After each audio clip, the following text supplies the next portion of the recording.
I'm Dr. Divi. I'm here at the College of Mind, Body, Spirit Medicine, wanting to talk to you a little bit about the mind. I'm always blown away at how powerful our mind can be, how much it can work for us, and how much it can work against us. Researchers tell us that we have anywhere from 40 to 70,000 thoughts a day. That's a lot of thoughts. They just go on and on and on like shuffle, over and over and over again. A lot of people will tell me that their thoughts actually drive them crazy and they feel like they have no control over them. Most of us can relate to this. I don't know about you, but I started to notice my busy thoughts more when I was in my 20s and 30s. Up until then, they were just like, there. And I never knew what to do about them. I had never even heard the concept of slowing them down, putting them on pause. I'd heard of this crazy thing called meditation, but couldn't wrap my head around it. The science of the mind is a fascinating thing.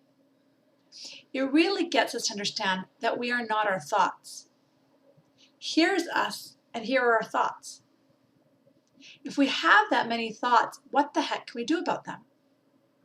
When I teach workshops, I ask people, how many of you have thoughts that feel good? How many of you have thoughts that don't feel good?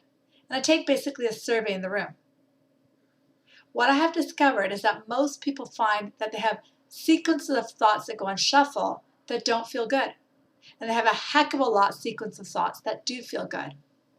How can we shift this? How can we actually change this? If you think about babies generally feel pretty happy.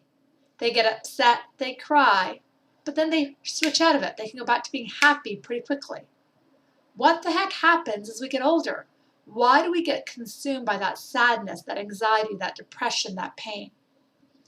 What I do at the college is I teach people how to work with this. Until you know how to work with your mind, you're going to be constantly fighting a battle.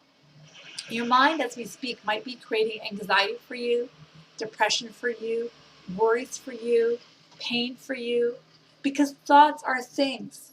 I've got this marker sitting here. This marker is real. We know it's a Sharpie. It says so. It's a marker. We know it's black. We can tell. Your thoughts are exactly that.